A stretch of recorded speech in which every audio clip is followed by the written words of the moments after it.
Venezuela y su crisis, el madruguete y el adiós al Instituto Jalisciense de las Mujeres, los daños colaterales del desabasto de gasolina y el saldo del combate al huachicoleo, así como el futuro de los municipios huachicoleros y los incentivos de López Obrador para que dejen esa práctica. Hoy en Controversia. El caos y la crisis inundan el gobierno de Nicolás Maduro, tanto en lo económico como en otros escenarios, que lo sostiene a base de violencia. El presidente de la Asamblea Nacional, Juan Guaidó, se autonombra presidente legítimo del país. Mientras tanto, Nicolás Maduro suma al Ejército Nacional para proteger su estancia en la silla. Estados Unidos y la Comunidad Europea reconocen a Guaidó. México invoca el principio constitucional e internacional sobre el respeto a la libre determinación de los pueblos y evita entrometerse en la vida de Venezuela, motivando la crítica interna. ¿Debe México tomar postura sobre Venezuela o es vigente y justificada la política de no intervención? ¿Usted qué opina? Esperamos su participación. ¿De qué manera debe actuar México en torno a este tema, particularmente el de Venezuela? ¿Se justifica la no intervención? Participe con nosotros. Saludo a mis compañeros. Sonia Serrano, buenas noches. ¿Qué tal? Muy buenas noches. Hoy nos acompaña Mario Ramos. Buenas noches, un gusto estar aquí con todos ustedes. Y Agustín del Castillo también nos acompaña hoy. Sí, claro, con todo el gusto. Bueno, pues entramos en materia. A ver, Agustín, ¿cuál debe ser el proceder de México?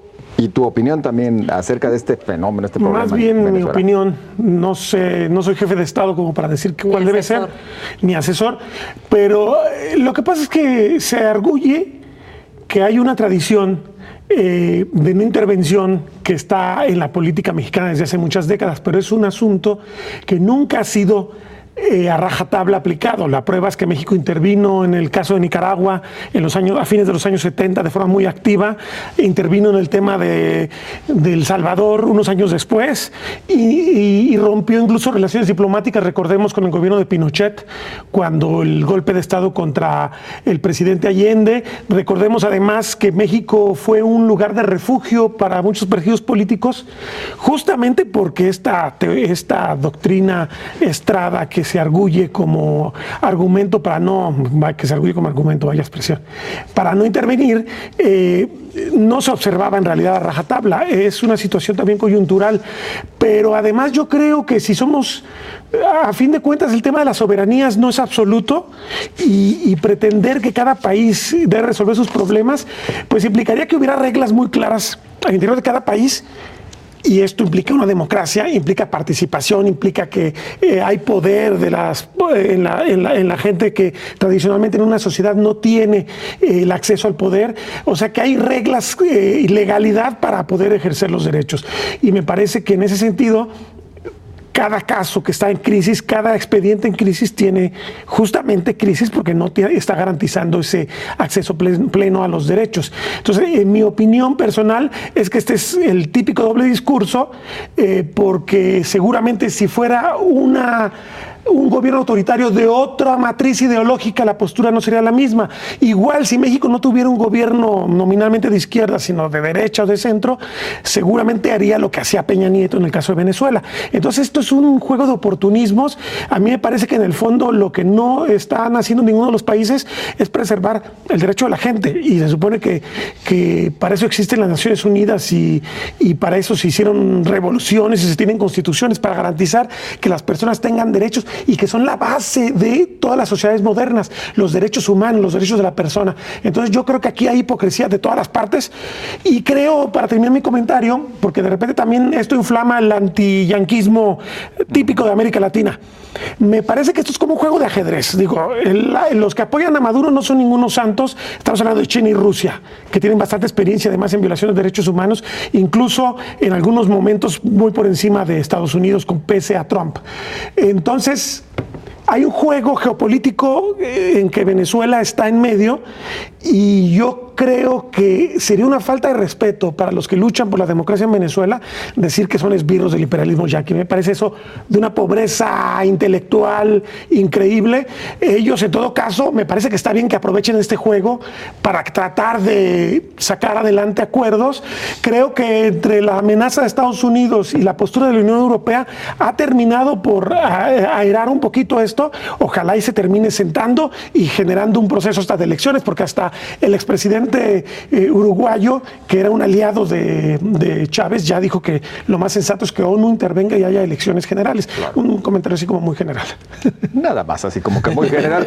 Bueno, la no intervención, el respeto a la autodeterminación de los pueblos, etcétera, etcétera. Bueno, suena muy bonito, pero lo que es real, y sí lo citaba ya así de manera muy somera Agustín, al final lo que sí se sigue cuestionando y se demanda inclusive hasta al gobierno mexicano desde algunos sectores es el que no se haya señalado absolutamente nada en torno al tema de los derechos humanos. Claro, sí, hay que recordar, sí está en la Constitución, el artículo 89 señala que el Ejecutivo, el jefe de Estado, tendrá que respetar la autodeterminación, la no intervención y la solución pacífica de los conflictos.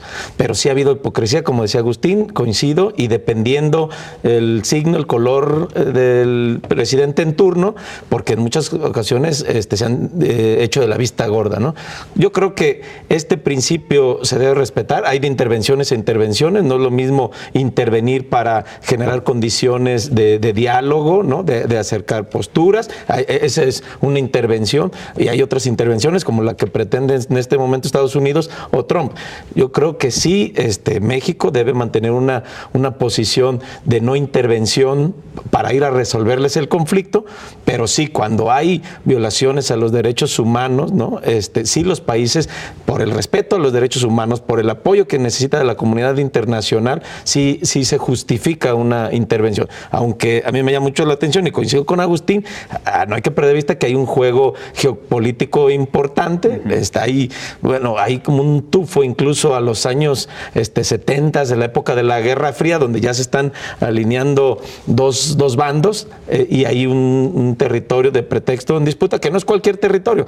Venezuela es uno de los países, y no es que el país que tiene más reservas petroleras, pero es uno de los países que tiene más reservas petroleras. O sea, también la disputa tiene un incentivo, ¿no? Que podría haber ahí un premio para... Sí, fíjate qué bueno que lo mencionas. Nicaragua está viviendo una tragedia terrible humanitaria. ¿Y dónde está el tema de Nicaragua? Nicaragua demanda... Pues, ¿no? Sí, claro, sí. Honduras.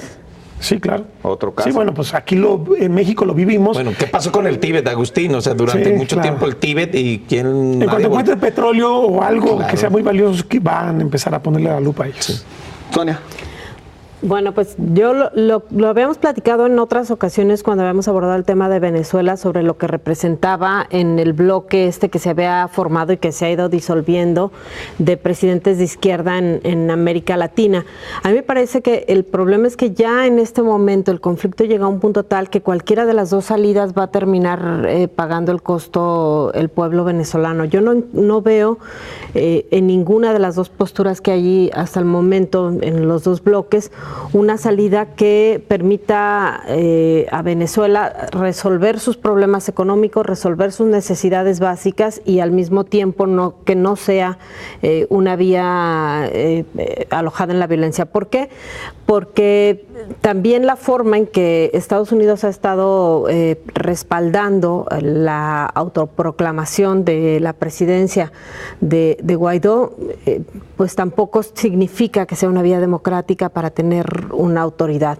El planteamiento que hace la Unión Europea del diálogo y de sentarse a buscar una salida democrática a este proceso no parece generar las condiciones tampoco para que estas dos posturas que se han fijado salgan adelante. Y la otra parte es también, en el caso de Nicolás Maduro, que yo no veo hasta el momento ninguna señal de que quiera sentarse justamente a dialogar. Entonces, en este sentido, se han polarizado tanto las cosas en torno a Venezuela en los dos bloques, que ya no me parece que exista una posibilidad. Y en cuanto a la postura de México, Yo creo que se da la necesidad de fijar la misma en un momento muy complejo para la presidencia de Andrés Manuel López Obrador, porque no ha podido sacar adelante dos temas que terminaron siendo centrales en este arranque, que es el de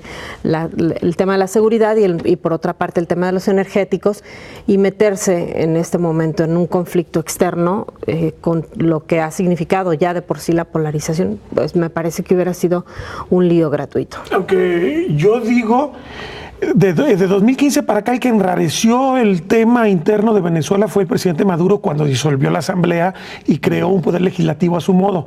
Entonces, en términos de legalidad, ya no existe la legalidad hace mucho en Venezuela. Quizás la salida sensata, que no va a ser resolver el problema económico de inmediato, porque estamos hablando de años de malos manejos, o sea, está destrozada la economía venezolana, va a ser... Como la mayor parte de los países latinoamericanos. Pero especialmente los regímenes autoritarios, porque no tienen contrapesos. Y Venezuela además vivió una dinámica que terminó pervirtiendo su economía porque el petróleo subió de precio, se petrolizó, ya estaba. Venezuela ya tenía varios ciclos que había enfrentado el problema de la petrolización. Claro. Se recibe una cantidad brutal de dinero y se maneja mal. Venezuela se derrumban los precios del petróleo y cae en crisis. Entonces Venezuela está más frágil. México en ese sentido es un país mucho más sano, más diversificado. Argentina, Brasil son países que no dependen de un solo recurso. Entonces en ese caso Venezuela está muy mal y creo que por ser régimen autoritario creo que sí hay que aplicar matices. El autoritarismo venezolano fue mayor que el de otros países de América Latina, pero habría que señalar entonces que la intervención de ONU para generar primero elecciones plenas, abiertas, como dijo el expresidente uruguayo, este señor que quieren mucho, ¿cómo se llama? Mujica. Me parece que es sensato, me parece que vamos poniendo otra vez las reglas en un mismo plano para que vuelva a construirse. Bueno, mucha gente lo quiere y me parece que está bien. Me parece sensato lo que él está planteando. Vamos rápido, algunos de los comentarios de ustedes. Ha habido bastante participación en torno al tema. Canal 44 le hizo dos preguntas a través de Twitter. Una tenía que ver con la intervención de Estados Unidos en este tema y otra respecto a México. Carlos Ramón Miranda dice, ni para mediar como lo ha hecho ver AMLO. Gracias. Esto es a propósito de cómo debe proceder México en torno a este caso de Venezuela. Frank Castellón dice, ya tomó, no se enteraron. Supongo que ya tomó la decisión. Sí, por supuesto. Pero le estamos preguntando su opinión, don Frank. Gracias por participar de cualquier manera. Manuel Vargas. Claro que sí, dice, México debe defender a la gente venezolana. Muchas gracias también por su participación. ¿Pero a cuál? Exacto. Sí, defender a la gente venezolana. A todos. A fin de cuentas a todos, ¿no? Son derechos humanos. Claro. Carlos Fernando Tenorio. Los que opinan que México apoya a Maduro y su dictadura hablan con puros comentarios a priorísticos, o sea, a priori. Ahí está, dice la Constitución. Muchas gracias. No, es una posteriori. Carlos. Primero ocurrió la dictadura y después ocurrió el comentario. Exacto. Regresamos enseguida.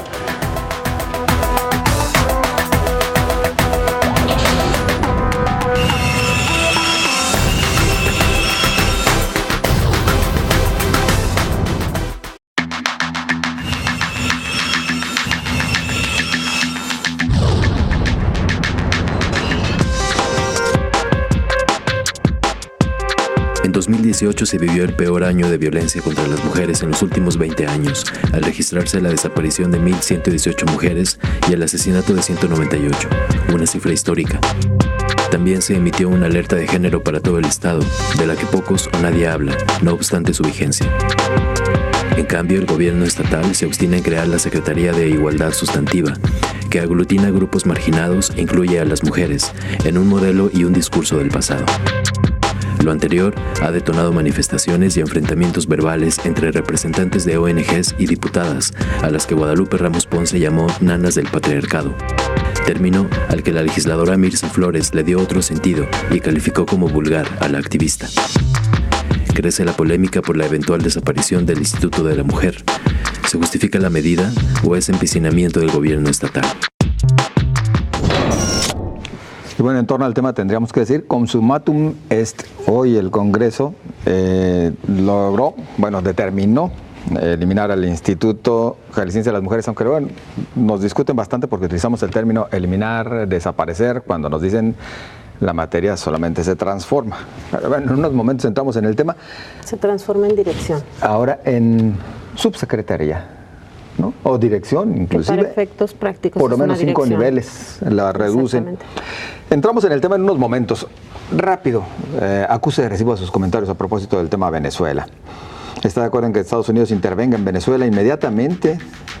¿Cuál es la opinión al respecto de ustedes? Muchas gracias por toda su participación. Algunos incluso cuestionamientos, porque estábamos preguntándole sobre ello. Random dice, preferiría que interviniera la ONU, pero ya con la urgencia, pues sí, aunque sea Estados Unidos, claro que lo que digamos no importa, suerte y que Dios los ayude. Muchas gracias. ¿A nosotros? ¿A nosotros no, a los o a venezolanos. los- Pues también a todos, ¿no? Alejandra dice, la pobreza y hambre en África está terrible, pero ahí no hay petróleo. Buena observación. Gracias también a Laura Susana, dice, el apoyo internacional es urgente, dejen de ser tendenciosos. No encontramos por qué lo de la tendencia, pero gracias.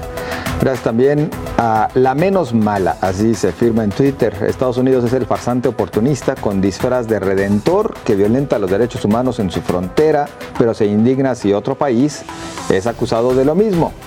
¿Y qué decir de Israel? Uña y mugre. Muchas gracias también por su comentario. Gustavo Zapata, ¿cómo pueden preguntar si estamos de acuerdo con una invasión? Esto no es un videojuego. Bueno, la pregunta no es invasión, es intervención. Pues no es se una puede intervenir por intervención. vías diplomáticas. Sí, y Claro. no necesariamente por donde nos lo menciona. A Ursúa, es un pretexto para quedarse con el petróleo venezolano, no les importa el pueblo.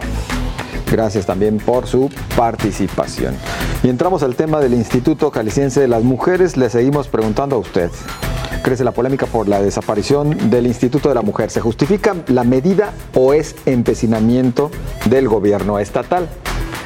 Sonia, pues hoy se consumó. Sí, a ver, yo partiría de algo. Me cuesta mucho trabajo creerle a quien está mintiendo para justificar sus acciones.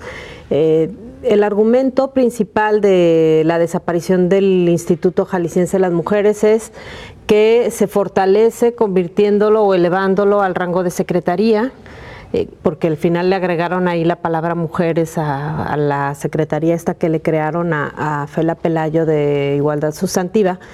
Y cuando es mentira, en realidad el área que se hará cargo de equidad de género o de las políticas de equidad de género será una especie de dirección o subsecretaría, que en el caso de las secretarías de Estado, salvo la Secretaría de Gobierno, no tienen subsecretarías, entonces le pueden llamar subsecretaría, pero para efectos prácticos será una dirección.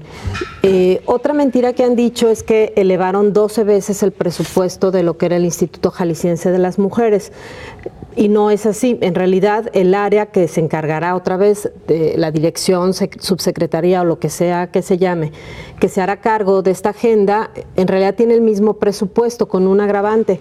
En la distribución del gasto le quitan $1 millón de los 15 que tenía la alerta de violencia, que es una de las tareas que tendrá esta área, para gastárselo en nómina, porque no les alcanzaba con la nueva estructura que ellos diseñaron para incrustarla ahí en esta Secretaría de Igualdad Sustantiva.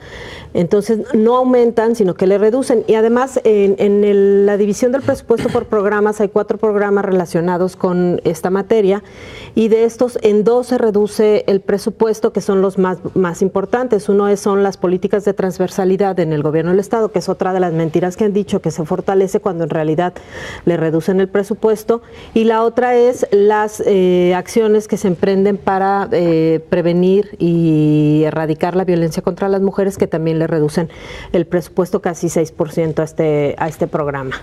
Luego también está el tema que ha descartado la secretaria de Igualdad Sustantiva, que no van a meter a las mujeres en la misma bolsa o en el mismo proyecto o en la misma secretaría donde están los grupos vulnerables. Cuando, si revisamos la estructura que tiene la Secretaría de Igualdad Sustantiva, lo que hicieron fue sectorizarle una partecita de lo que era la Secretaría de Desarrollo e Integración Social y el Instituto de las Mujeres.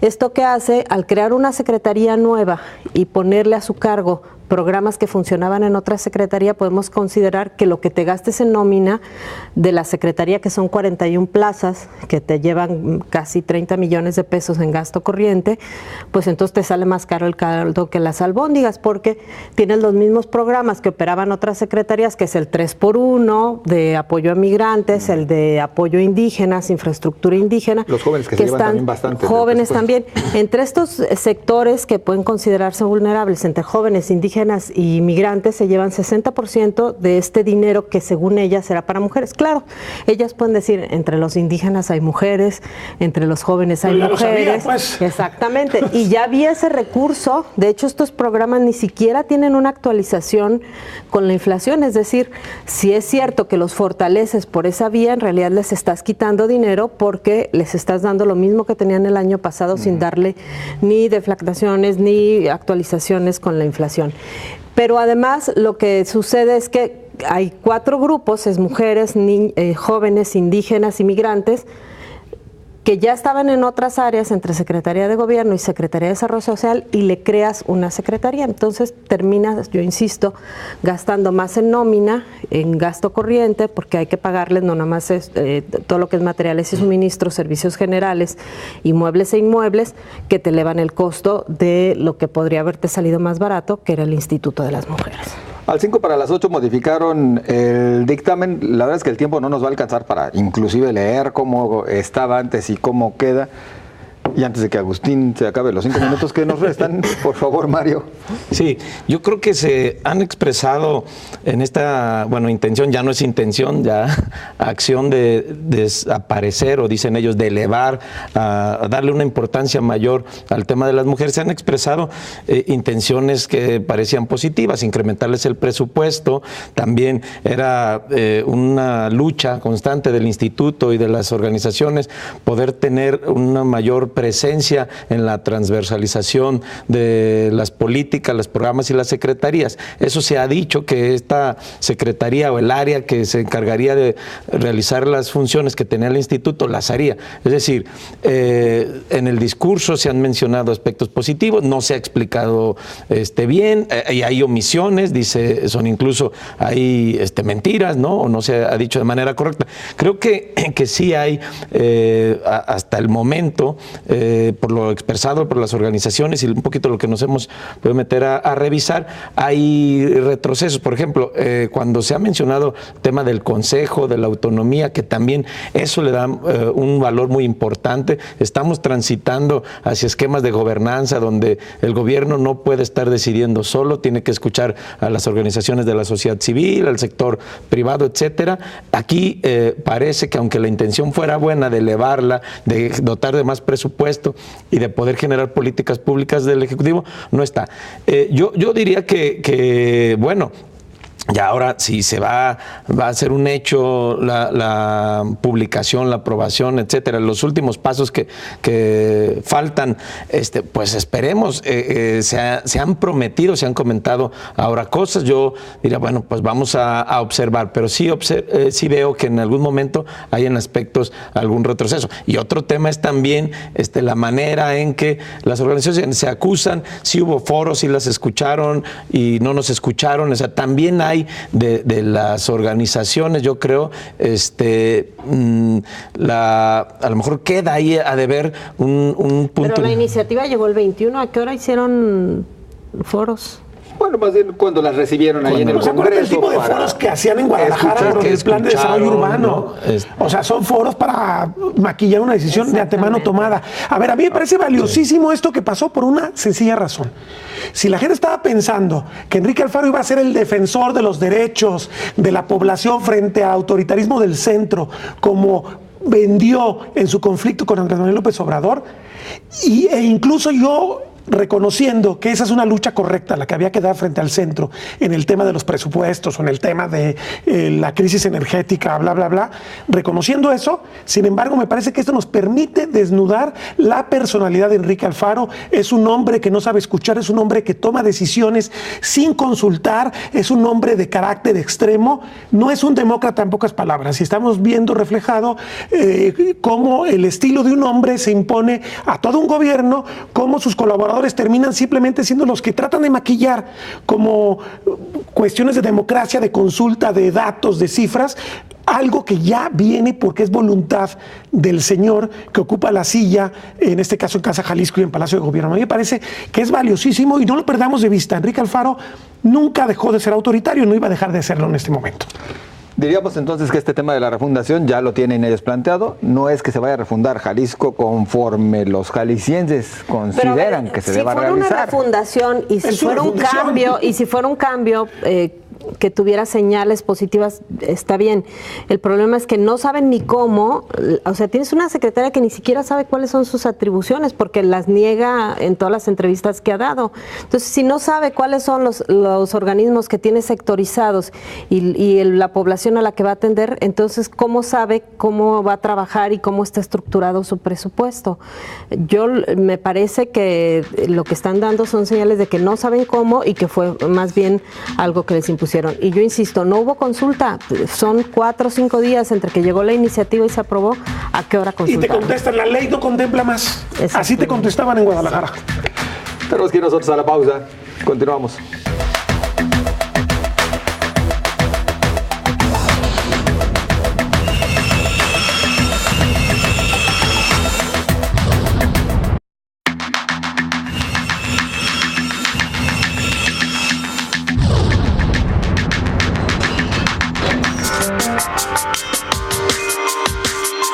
En tela de juicio el operativo contra el huachicol, sobre todo porque se habla de ahorros, pero empresarios reportan pérdidas por 2,000 millones de pesos y en consecuencia los primeros despidos.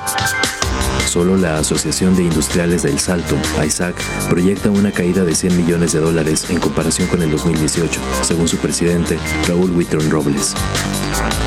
Ninguno de estos recuentos contempla a los ciudadanos que gastaron quizá un poco más pagando gasolina en efectivo, taxis, vehículos de plataforma y sobre todo en la pérdida de tiempo tanto laboral como familiar.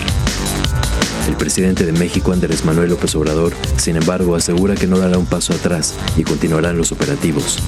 Diputados federales por Movimiento Ciudadano, en voz de Tonatiu Bravo Padilla, advirtieron que no puede seguir el combate al robo de combustible sin la participación de las autoridades de los estados. Tras casi un mes de desabasto de gasolina, se justifican las pérdidas económicas que como daño colateral ha dejado el combate al huachicoleo. Bueno, esperamos su opinión. Se justifican las pérdidas económicas que como daño colateral ha dejado este combate al huachicoleo. Participe con nosotros. Y bueno, te lo pregunto, Mario.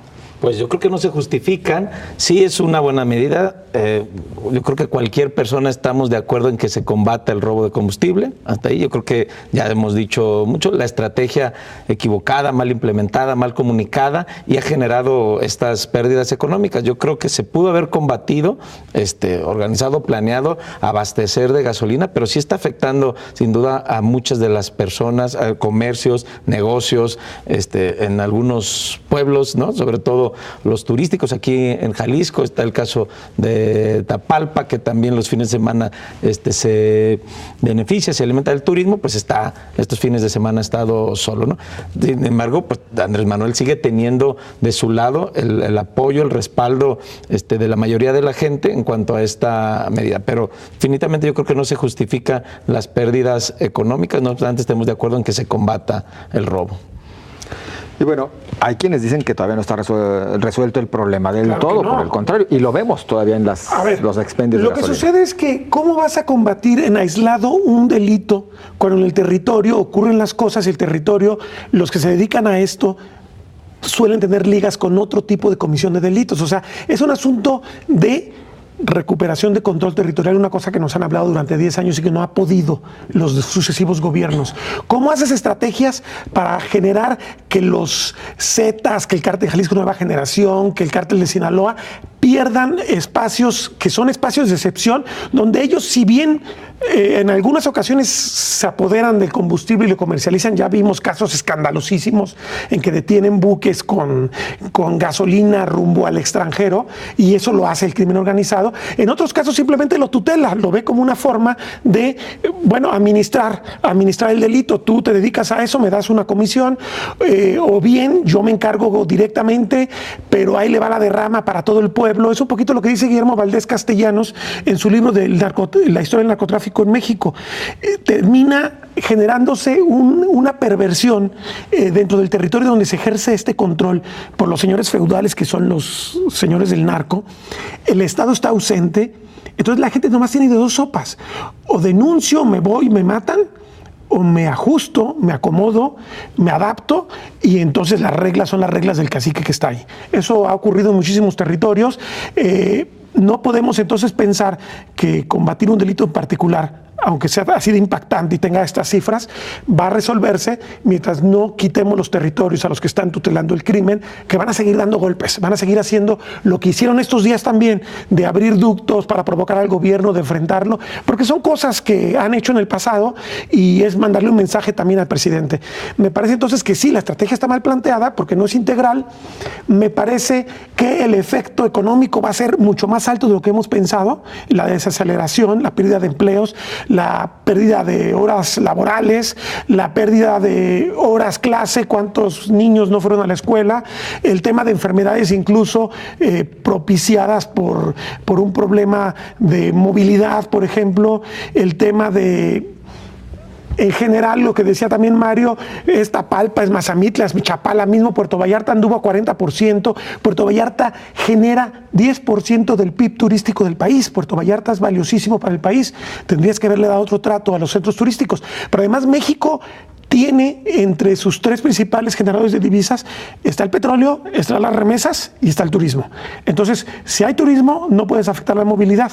Tendría que haberse pensado de otro modo. Me parece que no sabemos todavía a largo, ya analizado pues de forma profunda el impacto, pero es seguro que esto va a ser mayor de lo que pensamos. Y yo simplemente haría un apunte, que es una duda válida. Si el gobierno en diciembre suspende la compra de gasolina de importación, por supuesto que afectó su almacenamiento y entonces no había suficiente gasolina.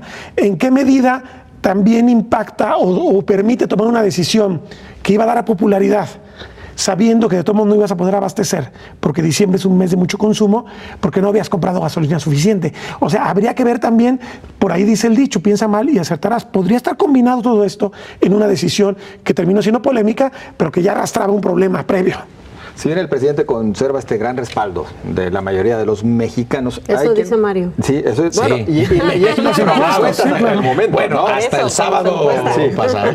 Hoy tal vez ya cambió, ya son 10 días. A ver, pero hay quienes también ahora ya comparan esta lucha contra el huachicoleo con la guerra contra el narco de Felipe Calderón. Bueno, lo que pasa es que la guerra contra el narco no se ha parado, sigue cobrando, sí, claro. Como lo platicamos, de alguna manera vinculado.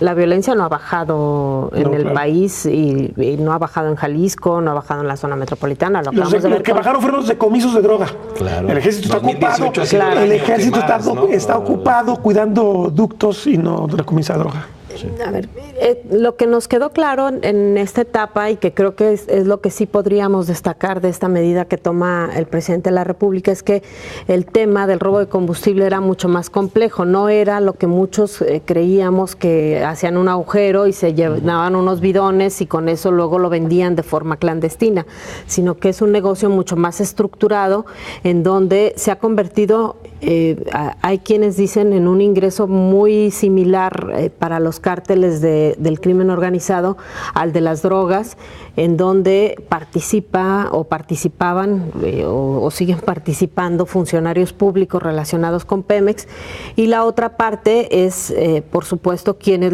lo distribuían en cantidades más pequeñas, como parte de este robo o estas tomas clandestinas. La estructura que se encontró para la extracción de combustible, el diseño que se encontró de estrategias en el tema de robárselo desde las mismas plantas de Pemex, la forma en que salía legalizado o lavado como el dinero del país para ir a Centroamérica en particular, nos hace pensar que es un tema mucho más complejo. Coincido con Agustín que si no lo enfrentas de una manera integral va a ser muy complejo que empiece a haber soluciones, pero tampoco sé si no se tomaba una medida drástica, si nos hubiera permitido dimensionar la gravedad del problema que se está enfrentando con el Seguramente no, en eso tienes razón. O sea, creo que era costo? Necesario, sí, por supuesto. Ya les mencionamos, pero pues ahora qué.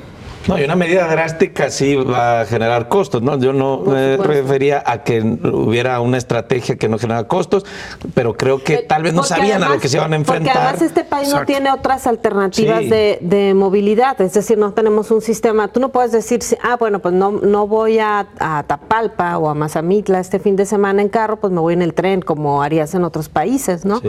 El problema es eso, que dependemos No vayas a Michoacán porque ahí tampoco el tren pasa. Exactamente. Sí, no, pues no puedes ir a ninguna parte, Sí, prácticamente, que fue lo que afectó al turismo. Me parece que luego también hubo un poco de exageración de algunos empresarios con el tema de los despidos. Creo que nada les cuesta pues ser un poquito más de solidarios con una medida como esta. Sonia, pero ¿podría ser posible la solidaridad si hubiera habido como una información oportuna? No de que este es mi operativo, pero sí, aguas, viene esto y vamos a tener estos problemas. ¿Pero cómo? Vamos viendo cómo lo hacemos. Yo la verdad Es que entonces no sabían ellos lo que iba a pasar. Posiblemente en ese sentido. Seguramente, se pero soltó y abriste la caja de Pandora. Sí. Y es un poquito, en ese sentido se puede parecer a lo de Calderón, con la diferencia que Calderón fue un enfrentamiento brutal y frontal con el crimen organizado, que como bien dices tú, no ha terminado y no sabemos cómo va a terminar cuando también por otro lado se está militarizando la lucha contra el crimen. Pero tampoco está pasando nada porque están muy ocupados con el tema del huachicol. Pero lo que está quedando claro es que tampoco esto va a terminar pronto. A ver, mientras Sigue platicamos habiendo nosotros, sesiones cerradas. hace algunas horas, además, ya también con este parangón, con la guerra en contra del narco de Felipe Calderón, pues en Guanajuato también ahora hubo bloqueos, hubo quema de vehículos en carretera y era porque iban tras un huachicolero. Y es más, también descubrieron en un lote por ahí que estaban haciendo trasvase y la comunidad se manifestó para protegerlos. Es decir, estamos en una situación casi idéntica a la guerra contra el narco. El trabajo que publica hoy Agustín en NTR sobre Jalisco como territorio del robo de combustible nos demuestra que se ha vuelto parte incluso de la economía de muchas comunidades. No, es que si no se ya va a volviera... haber programas de apoyo. Exacto, Eso lo sí. platicamos en el siguiente bloque. Lo vamos a platicar en el siguiente bloque. Sí, entonces no. No, digo, es que a fin de cuentas, pues es un mensaje pervertido, ¿no? Tendrías que buscar más bien desarrollo social y no tanto dádivas. Es un poquito la exigencia de muchos presidentes municipales, sobre todo. Miren, sí tenemos comentarios de ustedes y algunos, incluso me adelanto, de Héctor González Vázquez, que dice que gusto escucharlo, maestro Mario Ramos. Enriquece los excelentes comentarios editoriales de los demás expertos en controversia. Un saludo a Héctor, es un muy fiel seguidor de este programa. Y además es muy respetuoso, no coincide con nosotros. De Canal 44. Pero fíjate, no coincide con nosotros, pero es muy respetuoso. Ese es el tipo de polemistas que necesita México. Gracias, Héctor. Tuitero. Sí, a más no poder. Con respeto a los demás, eso es esencial para que haya discusión. Y de hecho me adelanto a la instrucción que nos den para leer los comentarios, ya que estamos dándole también su cebollazo a Héctor González Vázquez. Él nos dice: años de impunidad y saqueo a la nación, las tomas clandestinas a ductos de Pemex parecen interminables, el combate al huachicoleo es urgente. El presidente apenas va para 59 días, debemos cerrar filas, confiscaron buques con diésel robado, es la corrupción, urge entrarle todos. En esa parte creo que nunca se ha cuestionado el fondo del tema, es decir, el fondo. O sea, hay que entrarle todos, pero a todo.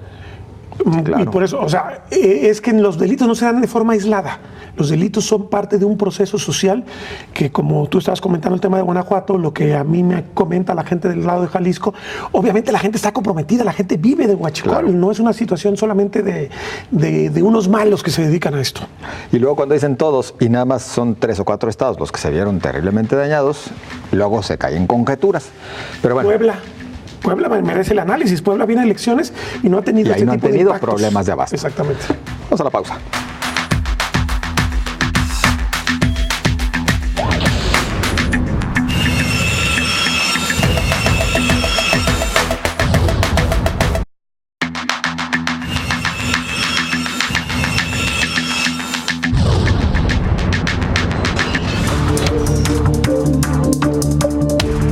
federal dio a conocer un amplio diagnóstico sobre los estados huachicoleros y los ductos más saqueados. La lista está compuesta por Guanajuato, Veracruz, Tamaulipas, Estado de México y Puebla. Pero además se pone a la vista un reporte de 20 días donde se advierte que en los 8 ductos se localizaron 1,684 tomas clandestinas, donde el de Salamanca, Guadalajara ocupa el 4º lugar.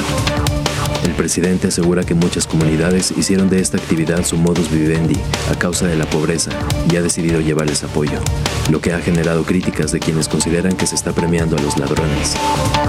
Si robaban los de arriba, ¿por qué no los de abajo?, dice Andrés Manuel López Obrador al destacar que todo es resultado de una mala práctica que hoy se combate en ambos frentes. ¿Los municipios huachicoleros tienen futuro sin su ilegal oficio? ¿Se justifican los paquetes sociales que prometió AMLO para que dejen esa práctica? ¿Usted qué opina? ¿Tienen futuro sin este oficio ilegal que han venido practicando? Y se justifican además estos paquetes sociales, estos apoyos anunciados por López Obrador. Hay quienes ya, sobre todo a través de los memes, han dicho, bueno, pues va a ganar más un huachicolero con este apoyo social de hasta 8,000 pesos que yo en mi trabajo en el que me la rajo a diario. Fíjate que volvemos al mismo tema. Es como una situación que puede ser muy positiva, una inversión importante en zonas deprimidas, donde la pobreza y el influjo, insistiría yo, el influjo del crimen organizado, porque pobreza no te condena a delinquir, pero obviamente las condiciones económicas están controladas por grupos delictivos y entonces la gente no encuentra espacios para hacer un trabajo económico no ilegal. Entonces, ¿qué tendrías que hacer como Estado? El Estado mexicano, ¿qué tendría que hacer? Pues tendría que preocuparse porque ese territorio volviera a ser parte del Estado mexicano y no del Estado feudal del narco de turno, número 1. Y 2, proyectos de desarrollo. Me decía el presidente municipal de Tototlán que ellos tienen una represa en Tototlán que es un problemón, porque cuando llueve mucho se desborda y se inundan todos los campos. Pero que si ellos pudieran tener el recurso para hacer una zona de riego, podrían estar generando 2 o 3 cultivos por año y un montón de gente se vería beneficiada. Entonces, si ese recurso lo canalizas para, como bien dicen pues los expertos en combate a la pobreza, no se debe invertir en subsidios, sino en bienes públicos. Una represa y una zona de riego son bienes públicos que van a beneficiar a mucha gente. Tú te inscribes, tú tienes tu parcela, tú metes a la parcela y luego tú generas otros procesos de comercialización, de cadenas productivas, de ligarte con los empresarios que comercializan en las ciudades, incluso de la exportación, y tú vas a generar un proceso económico virtuoso. Eso es lo que no está en la oferta y eso es lo que a mí me causa ruido, pues, considerando que por supuesto que sí requieren una atención especial los lugares donde está el crimen generando esto. La desatención no se cuestiona, Sonia. Esta ya tiene mucho tiempo y por supuesto que se tiene que combatir por parte del gobierno, se le tiene que entrar al tema. Pero los apoyos sociales, como se han anunciado hasta el momento, ¿son la vía? Yo creo que hay otros programas y otros proyectos que también tienen que ver con resolver de manera integral los problemas que enfrenta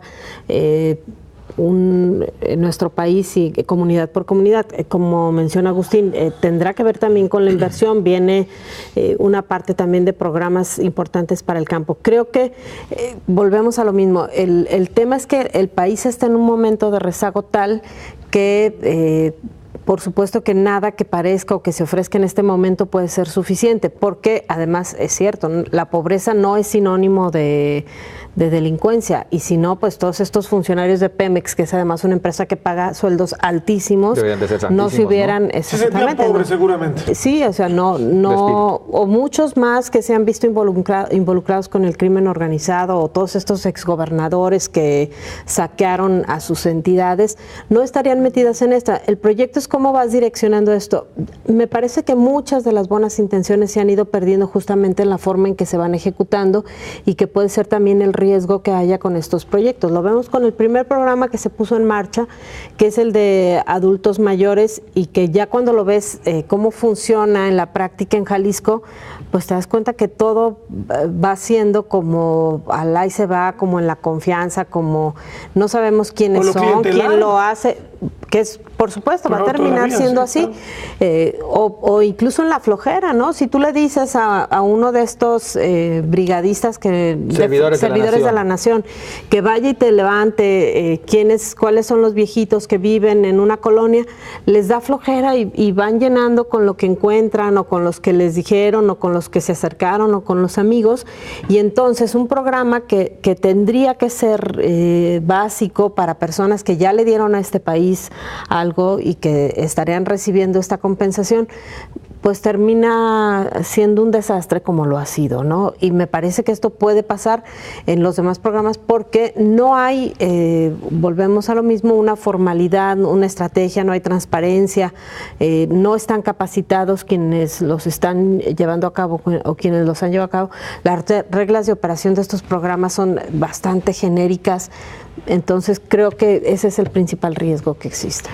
Mario Ramos, como buen investigador y demás, seguramente has analizado esta condición de, a ver, los pueblos, para que cambien sus malas prácticas, ¿cuánto tiempo podría pasar? Bueno, primero decir, José Ángel, que todo programa público, todo programa social, toda política pública tiene que partir de un diagnóstico, ¿no? Yo creo que el Estado sí tiene que intervenir y sí tiene que atender la zona, los municipios más deprimidos y le tiene que entrar. Yo soy partidario de políticas de Estado de bienestar y hay personas que requieren del apoyo del Estado.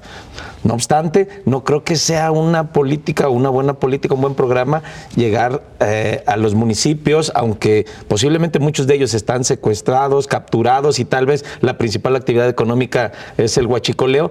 Aún así, ¿dónde está el diagnóstico? Es decir, si toda la gente vive y se mantiene de eso, ¿serán suficientes 8,000 pesos para sacarlos de esta situación? Yo creo que el Estado tiene que generar las condiciones, intervenir, aún así, cuando fueran municipios, repito, que su principal actividad o se mantienen y viven de esta actividad de la venta, del robo y de la venta de la gasolina, no sé si los 8,000 pesos, si ya está estudiado, diagnosticado. ¿Cuánto ganaban realmente? ¿Cuánto ganaban? A lo mejor están ganando 30, 50, 100,000 pesos o no sé, y no hay un diagnóstico, no se está siguiendo, y en este y muchos otros programas, lo que ya está muy estudiado, ¿no?